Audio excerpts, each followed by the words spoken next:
हमारे बहुत से विरोधी कोर्ट चले गए थे कि शेर कुछ ज्यादा आक्रामक दिख रहे हैं, क्योंकि इनको चाहिए था कि शेर भी बिल्ली जैसे चाहिए थे।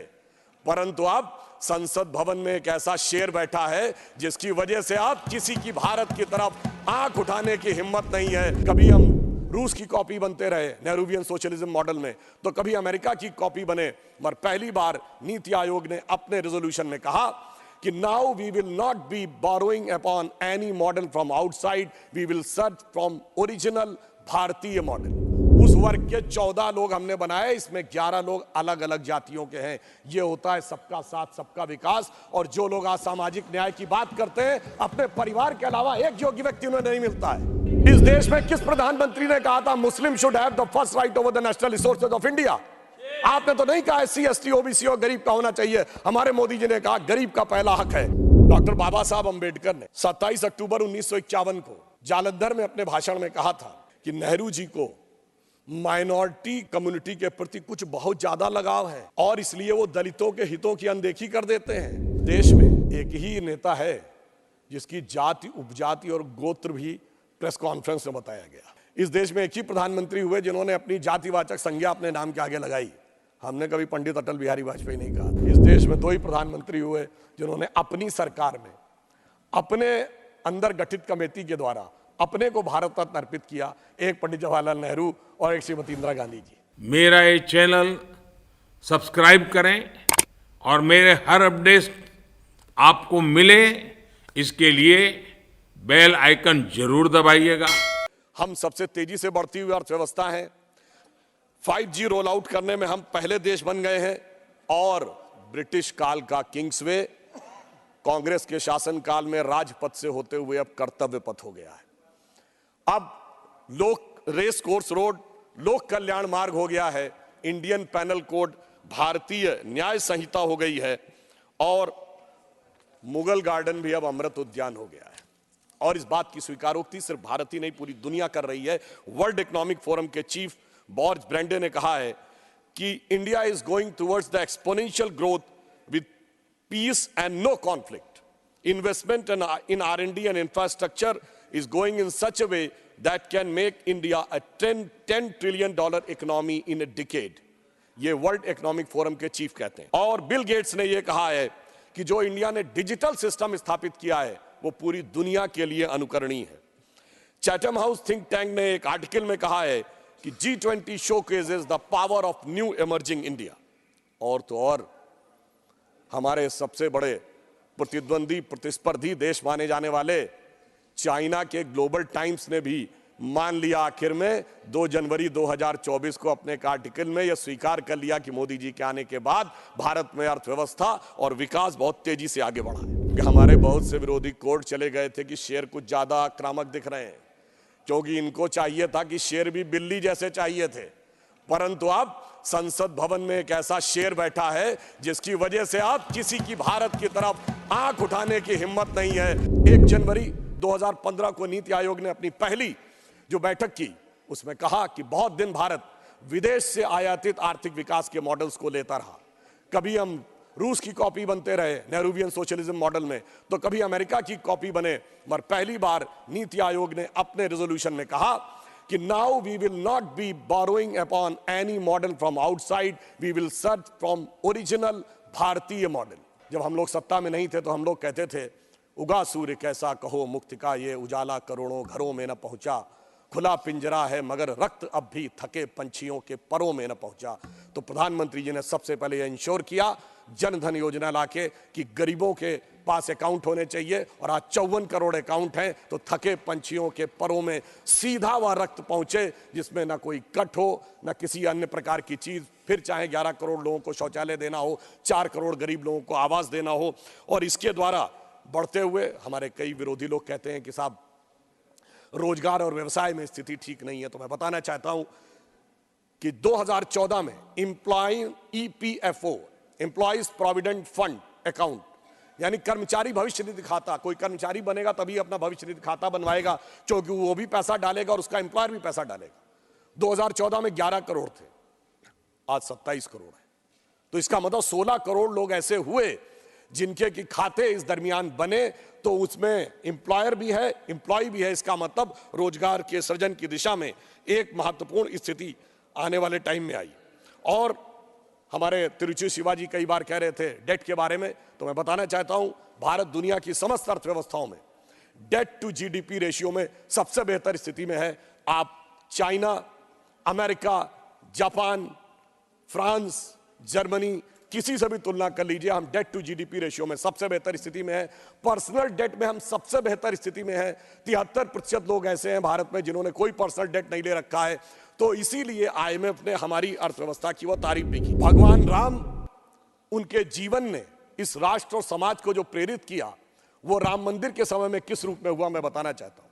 अगर भगवान राम का जन्म केवल इसलिए हुआ था कि रावण का वध करना था, तो अयोध्या के राजा के रूप में अयोध्या की सेना लेके जाते, रावण को मार देते, परंतु उससे धर्म नहीं स्थापित होता।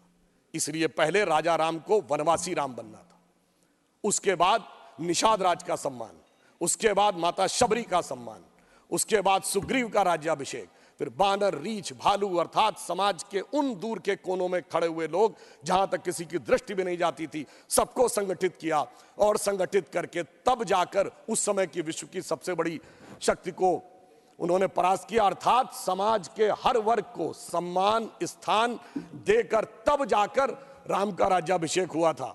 और आज आप देखिए, चाहे 4 करोड़ गरीबों को आवास मिला है, 11 करोड़ लोगों को शौचालय मिला है और 54 करोड़ लोगों को जनधन अकाउंट मिले हैं, 50 करोड़ लोगों को आयुष्मान भारत में कवर मिला है, वो तो है, परंतु ये भी एक सुखद संयोग देखिए जो लोग हमसे कहने का प्रयास करते हैं। मैं याद दिलाना चाहता हूं, श्री राम जन्मभूमि का शिलान्यास जो 9 नवंबर 1989 को हुआ था, उसकी पहली ईंट जो पूरे शास्त्रीय विधान से हुआ था, जिसको सम्रांगण सूत्रधार कहते हैं उस ग्रंथ के अनुसार, पर पहली ईंट बिहार के कामेश्वर चौपाल ने रखी थी, जो आप लोगों के अनुसार सो कॉल्ड लोअर कास्ट में आते हैं। हम किसी को हायर और लोअर कास्ट नहीं मानते। और फिर संयोग देखिए, जब जजमेंट आता है 2019 में, तो उस समय हमारे महामहिम राष्ट्रपति श्री रामनाथ कोविंद थे, जो अनुसूचित जाति समाज से आते थे। और आज जब राम मंदिर का उद्घाटन होता है, तो हमारी राष्ट्रपति द्रौपदी मुर्मू जी हैं, जो अनुसूचित जनजाति से आती हैं। और उस प्राण प्रतिष्ठा के मुख्य जजमान हमारे प्रधानमंत्री श्री नरेंद्र मोदी जी थे, जो पिछड़े वर्ग से आते हैं।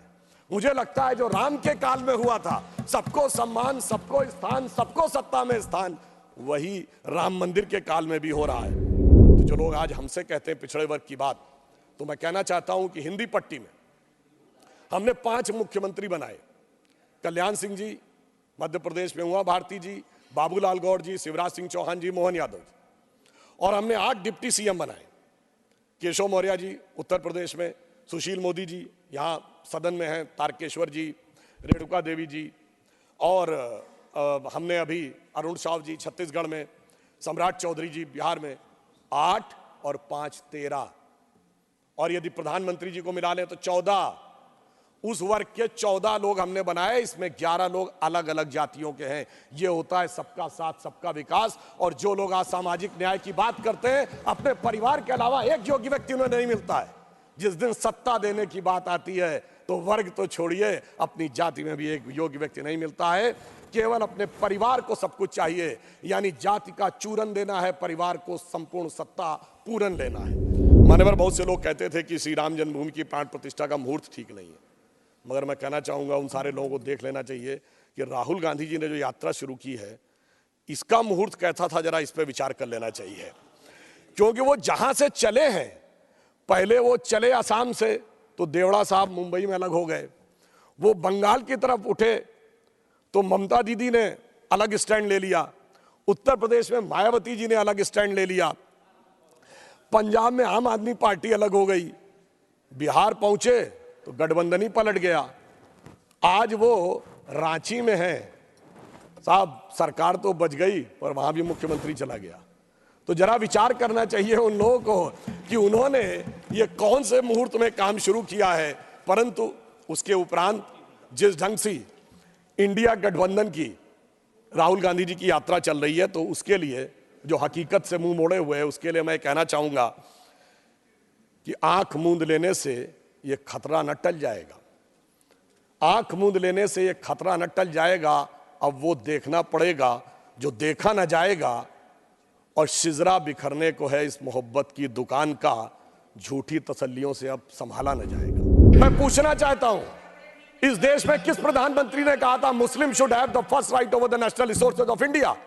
आपने तो नहीं कहा एससी एसटी ओबीसी और गरीब का होना चाहिए। हमारे मोदी जी ने कहा गरीब का पहला हक है, वंचित का पहला हक है, किसान का पहला हक है, महिला का पहला हक है। यह दिखाता है कि आपकी हकीकत क्या थी, दिल में क्या है और सामने क्या है। अभी पिछड़ा वर्ग आयोग ने पश्चिम बंगाल की सरकार को तलब किया है। किस बात के लिए तलब किया है? क्योंकि उन्होंने 81 जातियों को जोड़ा ओबीसी में और उसमें 73 मुस्लिम थे। पिछड़े वर्ग आयोग ने पूछा यह कैसे हुआ? साहब अभी तक उसका सही जवाब नहीं दे पाए। और मोस्ट बैकवर्ड के लिए उन्होंने 87 जातियों की रिकमेंडेशन की, उसमें 80 मुस्लिम थी। पिछड़े वर्ग आयोग ने पूछा है और मेरी जानकारी के अनुसार 8 फरवरी को उनके चीफ सेक्रेटरी को, वेस्ट बंगाल के चीफ सेक्रेटरी को बुलाया हुआ है। यह मैं देश के सामने रखना चाहता हूं, यह है असली हकीकत। ऊपर से खाने के दांत और दिखाने के दांत और है।